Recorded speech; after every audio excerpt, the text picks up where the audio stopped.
तो नमस्कार आप सभी का हमारे यूट्यूब चैनल पर स्वागत है। यदि आप लोग क्लास 12 बायोलॉजी स्टूडेंट हैं और 2024 में बोर्ड परीक्षा देने वाले हैं, तो ये वीडियो आप सभी लोगों के लिए काफ़ी ज़्यादा इम्पोर्टेंट होने वाली है। क्योंकि यदि आप लोग हमारे चैनल से रेगुलर जुड़े हुए हैं, तो आपको पता होगा कि हमारे यूट्यूब चैनल पर क्लास 12 बायोलॉजी की पूरी किताब से आपके जितने भी महत्वपूर्ण लॉन्ग क्वेश्चन आंसर होते हैं, उन सभी प्रश्नों की एक सीरीज चल रही थी।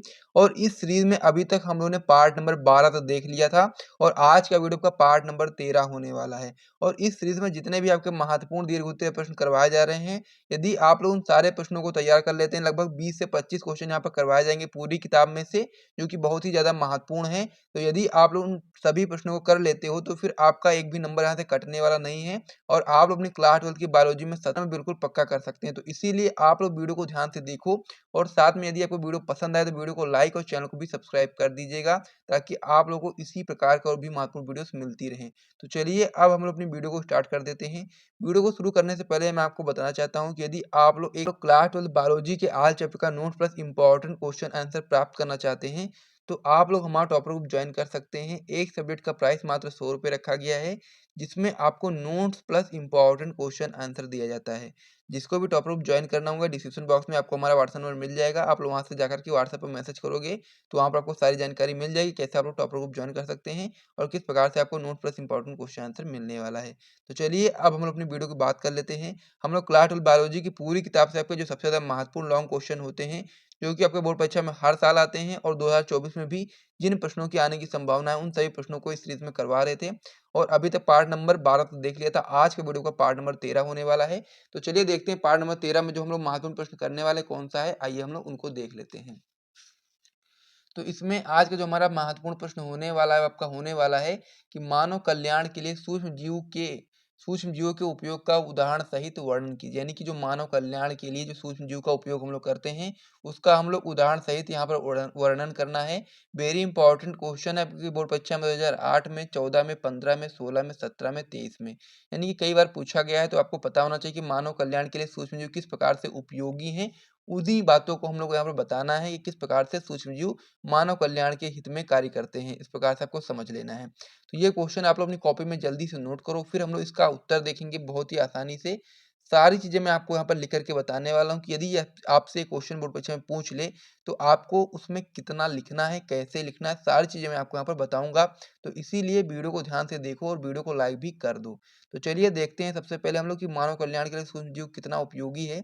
उसको समझने के लिए आप लोग इस प्रकार से उत्तर लगाओगे, फिर लिखना स्टार्ट करोगे कि सूक्ष्म जीव मानव कल्याण में निम्न प्रकार से सहायक होते हैं। यानी कि मानव कल्याण के लिए सूक्ष्म जीव जो आपके होते हैं, वो बहुत सारे प्रकारों से वो सहायक होते हैं। इस प्रकार से आप समझ गए। फिर हम लोग इसमें एक एक करके सारे पॉइंट को समझेंगे कि किन किन चीजों में सूक्ष्म जीव मानव कल्याण में सहायक होते हैं।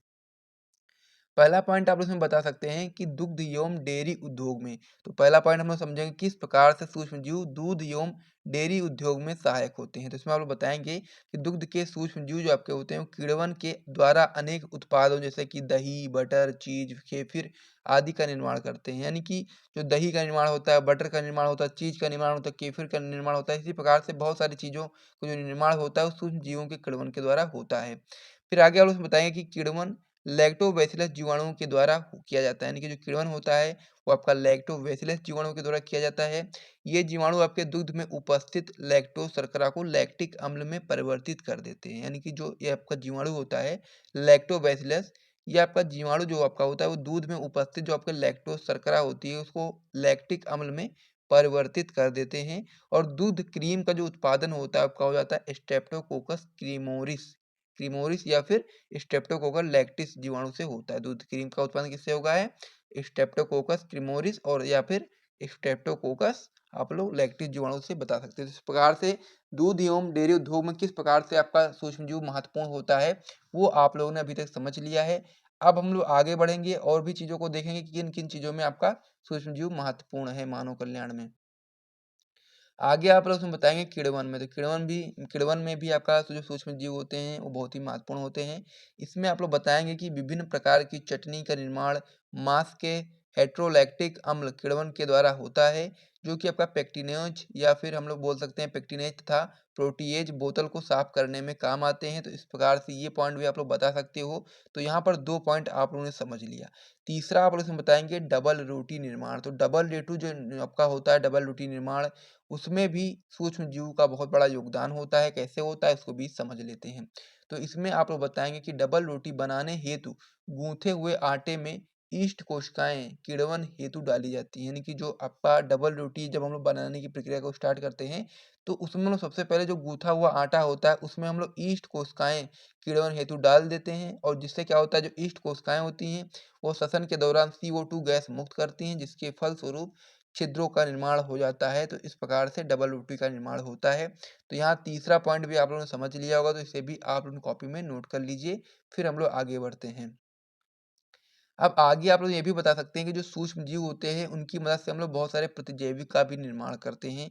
तो उसको अब हम लोग समझेंगे कि सूक्ष्म जीव की मदद से हम लोग किस प्रकार से प्रतिजैविकों का निर्माण करते हैं।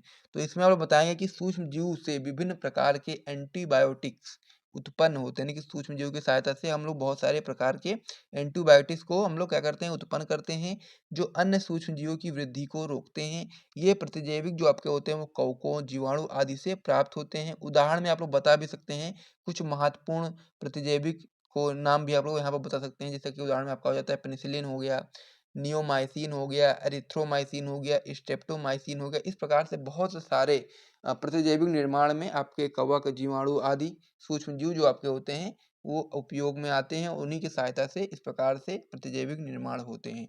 तो इस प्रकार से प्रतिजैविक निर्माण भी आप लोगों ने समझ लिया है। तो एक बार सबसे पहले आप लोग इतना अपनी कॉपी में नोट कर लीजिए। फिर हम लोग अगले पेज पर बढ़ेंगे और भी महत्वपूर्ण चीज़ें जो आपकी बची हुई हैं इसमें, उसको भी हम लोग समझेंगे। क्योंकि दीर्घ उत्तरीय में आपका एक क्वेश्चन अगर आएगा तो आपको कम से कम 2 ढाई पेज का लिखना पड़ेगा, तभी आपको यहाँ पूरे 5 नंबर मिलने वाले हैं। तो इसीलिए आप लोग इसे सबसे पहले अपनी कॉपी में नोट करो, फिर हम लोग अगले पेज पर बढ़ेंगे। ठीक है, तो जल्दी से आप लोग इसे अपनी कॉपी में नोट कर लीजिए। तो मैं उम्मीद करता हूँ कि आप लोगों ने इसे नोट कर लिया होगा। अब हम लोग 4 पॉइंट यहाँ पर देख चुके हैं, 5वें पॉइंट की बात कर लेते हैं।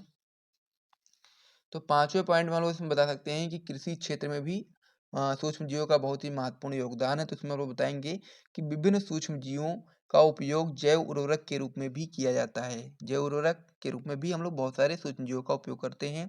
ये अपनी जैविक क्रियाओं के द्वारा पोषक पदार्थों की मात्रा में वृद्धि करके पादपों की वृद्धि के लिए उत्तरदायी होते हैं। यानी कि इनकी सहायता से पादपों की वृद्धि होती है, यानी कि सूक्ष्म जीव की सहायता से। ठीक है, पादपों में वृद्धि होती है। आगे आप लोग हमें बता सकते हैं कि नाइट्रोजनी जैव उर्वरक वायुमंडलीय नाइट्रोजन को स्थिरीकृत कर देते हैं। क्या होता है कि जो आपका नाइट्रोजनी जैव उर्वरक होते हैं वो आपके वायुमंडलीय नाइट्रोजन को स्थिरीकृत कर देते हैं, जो कि आपका पादपों द्वारा उपयोग की जाती है। ठीक है, तो इस प्रकार से आप बता सकते हैं। उदाहरण में आप लोग कुछ महत्वपूर्ण यहाँ पर नाम भी बता सकते हैं, जैसे कि राइजोबियम हो गया, एसिटोबैक्टर हो गया, नीलहरी शैवाल हो गया, इस प्रकार से इत्यादि। तो इसे भी आप लोग कॉपी में नोट कर लीजिए। फिर हम लोग अगले जो आपका पॉइंट हो जाता है उसकी ओर बढ़ते हैं। आगे आप लोग इसमें आप बताएँगे लास्ट पॉइंट इसमें जो आपका हो जाता है ऊर्जा स्रोतों के रूप में। ठीक है, तो अब आप लोग इसमें समझेंगे कि ऊर्जा स्रोतों के रूप में किस प्रकार से सूक्ष्म जीव उपयोगी होते हैं। तो इसमें आप लोग बता सकते हो कि सूक्ष्म जीवों के द्वारा संश्लेषित ईंधन विश्व भर में ऊर्जा की कमी पूरी करता है। ठीक है, तो ये भी बहुत ही महत्वपूर्ण पॉइंट है कि सूक्ष्म जीवों के द्वारा ही संश्लेषित ईंधन जो होता है वो विश्व भर में ऊर्जा की जो कमी होती है उसको पूरी करता है।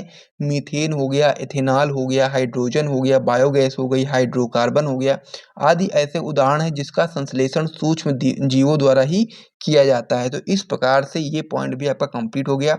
और भी बहुत सारे पॉइंट हैं जिसमें सूक्ष्म जीवों की आवश्यकता से वो सारी चीज़ें संभव हो पाती हैं, लेकिन आपको इतना करना है क्योंकि अब ऐसे लिखने बैठेंगे तो बहुत सारी चीज़ लिख डालेंगे, लेकिन उतना लिखने की आवश्यकता आपको है नहीं। इतना आप अगर आप लोग कर ले जाते हो यहाँ से लेकर के पूरा, तो आपको यहाँ पर पूरे मार्क्स मिलेंगे। कोई भी आपका नंबर यहाँ पे कटने नहीं वाला। जितनी भी चीज़ें लिखनी चाहिए उतनी चीज़ें मैंने आपको बता दी हैं। तो इतना आप लोग अपनी कॉपी में नोट कर लीजिए, ताकि आप लोग से अगर ये क्वेश्चन पूछा जाए तो आप लोग आराम से कर पाओ। महत्वपूर्ण क्वेश्चन है, पूछा भी जा सकता है, ऐसी कोई बात नहीं है कि नहीं पूछा जाएगा, पूछा भी जा सकता है। ठीक है, तो इस प्रकार से इसे भी आप लोग कॉपी में नोट कर आप लोग अपनी कॉपी में नोट कर लीजिए। फिर हम लोग वीडियो को समाप्त करेंगे। मिलते हैं नेक्स्ट वीडियो में, तब तक के लिए जय हिंद।